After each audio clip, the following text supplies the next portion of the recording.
Welcome, citizen, to another Starcraft Nation broadcast. I am your host, Venerati, and continuing the MLG Dallas 2010 series, we are going to be seeing Drewbie of Team Root, going up against HayPro of Team Liquid. Of course, HayPro, a epic Zerg player, and Drewbie, an epic Terran player. We are on Lost Temple, so this is really going to be pretty awesome, especially with this spawn pattern right here, as we are going to see a high conflict area right here. I mean, this is really where a lot of the magic happens, as you see early to mid game. A lot of pushing in between here, a lot of shenanigans. We could see, I know, as everyone loves to hear, Terran drops, but also we could see a dropping some drones over here on the high ground, because the spine crawlers do have a range of 7. And you'll throw a little creep down here, and you can cause a lot of pain for 100 minerals, because of course the spine crawlers are much cheaper to get than the tanks are.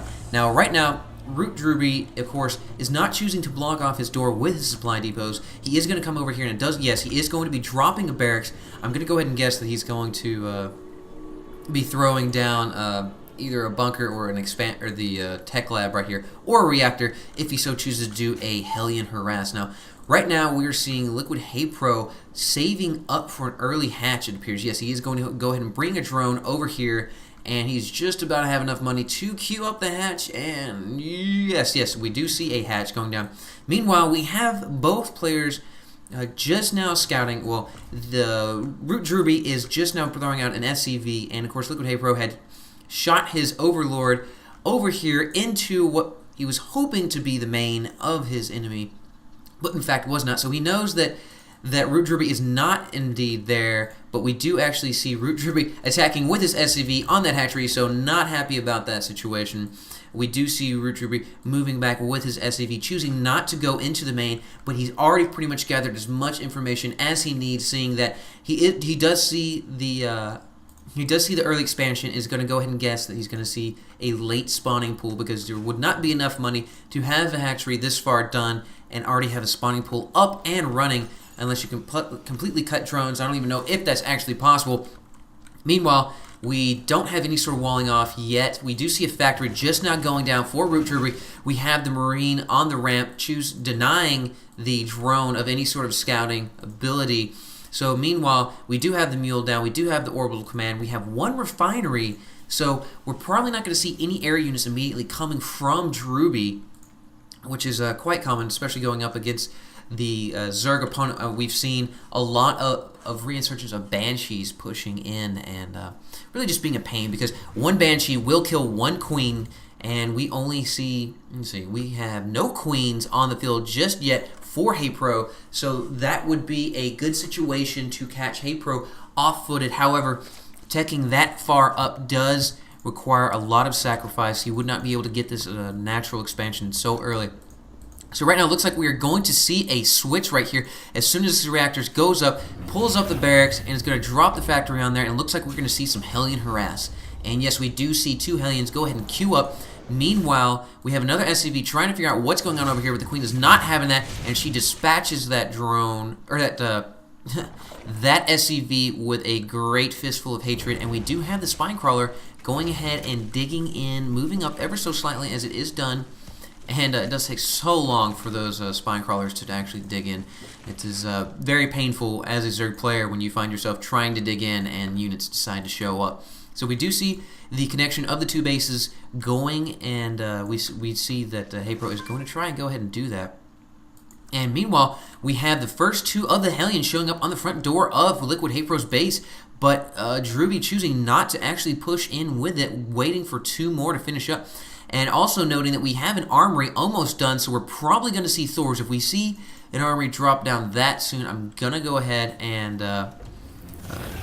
guess if that's what. And there is Rebel Music. That is actually incognito. Yes, in North American Weekly, he does run that tournament. It's a very nice tournament. You should check it out if you want to do some tournaments. It's pretty legit. Rebel Music is very committed to it, and of course, we always love to see and have more people in that tournament. The more the merrier, and the more people show up regularly, the more likely we're going to be getting actual prizes for that tournament. Meanwhile, though, we have Drewbie kind of poking around on the natural, trying to gauge what exactly is going on. Now, he could run past the Spine Crawler, get in here, take a couple pot shots, burn a couple drones, but he's being cautious with these Hellions right now, just kind of keeping LiquidHaypro contained in his base. Now, we do see LiquidHaypro bring in Overlord. I mean, basically, you have to consign this Overlord to death when you get this far inside the base. And yes, we do have 2 Marines coming over here.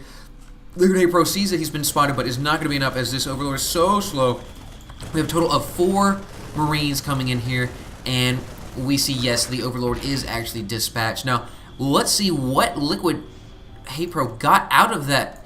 He sees a tech factory, and we have a barracks, and we see something finishing up there, but you really can't tell that it's another barracks. You'd probably actually click that. Did not catch the armory. So this Thor right here is going to be quite the surprise, as we do have 5 SCVs going to be trying to keep this thing alive, as they are going to be auto repair. We do have the Thor moving up here. LiquidHaypro sees what's going to happen. We do see LiquidHaypro really putting some hate down on that Thor. Meanwhile, we have the Hellions burning away. We see drones coming off the line, trying to soak up some damage while these roaches try desperately to kill it. We do see the Queen running in here, trying to make something happen. She realizes this is not going to happen. Meanwhile, we have a lot of Marines in this base. We see a lot of roaches and zerglings queued up here. The Spire's almost done. I do not believe it's going to be enough, as we are going to see this Thor. It will dispatch this hatchery. We see all the zerglings totally bottlenecked on that ramp, not able to really get up in the units of Root Drewbie, get to them, not able to DPS. We see more roaches coming out of this hatchery. Meanwhile, this Thor is just focus firing that hatchery, and the hatchery does go down. We see Broodlings spewing out of that hatchery. However, I don't believe it's going to be enough, because this Thor is in full health. We do have SCVs healing it as we speak. These roaches are falling, and yes, we do see LiquidHaypro tapping out there. Great timing push with Root Drewbie. When that Thor finished up for him, he immediately pushed out, as we saw him kind of we saw Drewbie push out with the Hellions, kind of keep Haypro contained, as Haypro was waiting for the rush of those Hellions, the harassment of the drone mineral lines. And we saw Drewbie do a great timing. We saw the Thor augmented with the Marines, and we saw the SCVs. Really, the SCVs is what saved that. If the SCVs hadn't been there, that Thor would have gone down, would not have been able to snipe that hatchery. And great job of Drewbie by running up to this ramp, making sure that no reinforcements could actually deploy effectively. So we did see Haypro tap out. Great job by Drewbie. We are going to see another one by them. Going to cast it immediately right now, so please stay tuned, guys. Thank you so much for joining me, and as always, citizens, stay safe.